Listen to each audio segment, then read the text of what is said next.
One of the things that I think probably is under-discussed in whether it's Harbaugh or if Harbaugh waits for the Green Bay job or the Buffalo job, as we've kind of talked about here, and one of those guys shake free, is how people view the Browns' job. I don't think enough people are actually giving the Browns maybe the feather in their cap on the talent that they actually do have. Yeah. And the fact that, like, again, I don't think Kevin's why they had 5 wins this year. I think they were a 5-win team this year. But with another good offseason, do I think you're going to be at least around 7 to 9 wins next year? Yes. I think a quick turnaround, depending on what you do at the quarterback spot, absolutely can be part of this. Oh, and so I think that's why some people are excited about the prospect of Harbaugh, not just for the long-term sustainability of it all, but the idea that you get to work right away. Like, Harbaugh's not going to sit around and let you try to have another 5-win season to make 2027 the time you really make a run at it. I would think Andrew Berry would be up against the wall no matter who they hire, but I don't know. Like, how long of a leash do you think he has? He seems to think like he can just do whatever kind of rebuild he wants. Yeah, I don't think he thinks that. And it's not even about job security, although, again, Andrew's smart enough to know Jimmy Haslam was very patient in March, and then he wasn't in December. But he's been very patient with him, though, in particular. And that's the thing that if I'm Andrew Berry, you just can't trust that forever. And so it would not surprise me if the Browns are really aggressive this offseason to try to turn this thing around as quick as you can. I think so, too, but not just because of his own it's the NFL. You don't get 3 losing seasons in a row. And what's his old line? His old line is the idea this isn't baseball. You know, it doesn't take 5 years to do this. You can do this much quicker. Well, if you want to just even tank everything with Deshaun, we've been doing this for long enough, even without the prospect of Deshaun being the quarterback. Listen, I know you don't have a Lamar Jackson or Pat Mahomes to sell anyone on coming here to Cleveland. I get that is a huge part of the way people assess Cleveland. And even, you don't even have a Jackson Dart. You do have a Myles Garrett. And you do have a Denzel Ward, and you do have, I think a lot of people are going to look at I just think you look at this roster, even Judkins and Fannin, like, there's enough talent here that if you just, I don't know, build an offensive line and get a receiver worthy of being a starting receiver in the NFL, I think you can be, I really do think you can be, I don't want to say in the playoffs because that's not just about what you're doing, but what everybody else is doing. But could I see a scenario, a realistic scenario, where the Browns are in the playoffs next year? 100%. It's not that hard to get better quarterback play than they had this year. That starts with whatever your head coach is going to be. And I think the number one thing about fulfilling this prophecy is either Jim Schwartz staying or that you don't have to switch to like a 3-man front, like a 3-3-5 like Flores, and you can stick with like a 4-man front where this roster fits what you want to do. Well, so that's kind of the hard part of these convos is that we're playing with the assumption that this defense is just going to be awesome forever. And like part of that is Jim Schwartz, though. And so like this whole shakeup, it's hard to project out this team because so many different things can happen and so many different things, different looks can happen. But I'm with you. I lean more optimistic on this than we're just doomed forever. So then why? Again, I don't know about playoffs next year. You said playoffs. I don't know if I lean that way. I mean, playoffs on any given year can be 9 wins, depending on what happens around you. And you can do this quick, though, is the other side of this as well. Patriots did it quick. Even Jacksonville, because not many people love Trevor Lawrence, so you're not just going to shoot it down and be like, they have Drake May. The Patriots, that's why they're good. Okay, not many people love Trevor Lawrence. He's been in the league for a long time. Didn't have an 11-win season like this. Mm-hmm. You know, you can do this quick in the NFL. It just, can they turn over the offensive line? I think they can because I just watched Chicago do it. No. Can we add more wide receivers? I don't know what we're going to do in that department, but every year there's 3-4 names that pop up that instantly can be better than Jerry Jeudy. Then why are other people in the media, and I'm not trying to name specific names or jam up anybody, then why are they talking about this like it's the worst job of the NFL? I think it's because they don't know the direction the Browns are actually going to go. I think we both know you can build this thing up and you can make a real run at it as quick as you want to go. I think they're confused by the timeline, the way that a lot of fans and myself have been confused by this timeline the entire time, and I don't know if there's an urgency there. Again, the cool thing about Harbaugh is there'll be urgency attached to that, and you'll start doing this winning thing right away because he's not going to do another 5-win season. I think there is urgency here. I think the fact that the Browns are taking the long road is silly. Andrew Berry has no incentive to be like, hey, next year, 5 wins is cool again. He has no reason. And by the way, I don't know for certain if they had 5 wins next year again that he'd be fired.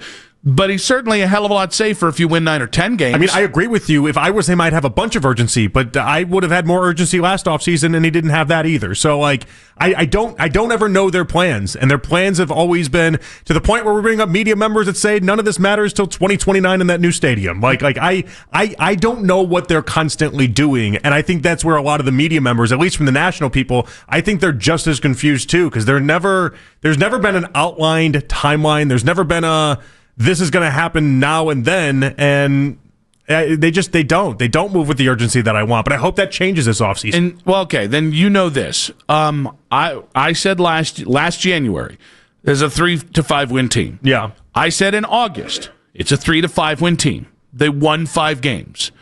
If there's just no excuse to have 2 off seasons in a row where you come out of this thinking that's where you're going to be.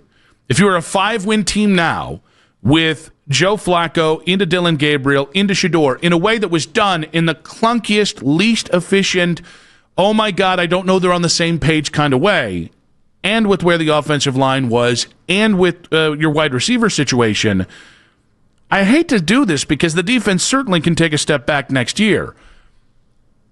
But it's going to be hard to be this bad 3 years in a row if you're drafting well and if you're being any bit of aggressive. Like the Browns, part of the big reason why I think this thing came to fruition is the Browns weren't aggressive last year. They traded down from 2 to 5, right? They took I don't want to say they took the long road, but they clearly prioritized playing younger players. Their big addition was Malik Collins, who was fantastic. They really didn't supplement the rest of the offensive line. And they didn't really. That was one of the tells bolster this team. And that was one of the tells, by the way, that we both picked up on for why we didn't think they were taking it that serious this last year. Yeah, was the lack of moves, the lack of trades, the lack of at least thinking about what that offensive line situation was going to be as 4 guys were then not going to have contracts after this season. And so I think it will present itself. I think this offseason we'll see what direction they're going to go, but until they actually do it, I think there's a lot of people that are just hesitant to buy into that. 216-474-0092. How close do you think that the Browns are? This is a tricky question because to what, I think, is the real question. But like Andrew Berry talked about that they are going to have ample cap space. I think that's true. I think they are burdened with the Deshaun hit. Yes, they are burdened with the O-line hits. And yet this is an organization that has multiple ways to open up significant cap space. And between that and the draft collateral, I think the only thing that could maybe put a pin in this and hurt you is if maybe the offensive linemen aren't there in the draft versus free agency. And like usually I like to either trade, usually I like to sign interior offensive linemen in free agency and then you draft the tackles, right? Because it just, premier tackles so scarcely ever get to the open market in free agency. Unless there's like a Trent Williams, which that was more than just about football when it came to that. This feels like the year where it's like, all right, you better find those tackles in free agency because that's going to be the better place. Because unless Caleb Lomu just shoots up the draft boards, which I do think is possible, but beyond him, this is a lot of right tackles. I think their actions are going to tell us how serious they are about this year. I hope it happens. I'm just praying it happens. Is really the reality here. Yeah, give me a little Linderbaum. Is that? Can you imagine? Yeah. Because here's the thing: you get Harbaugh and Linderbaum. That's the duo in heaven there. Nick Wilson is quite happy, quite satiated. What's his contract look like? Linderbaum, they didn't pick up his 5th-year option because they would have had to pay him like a tackle.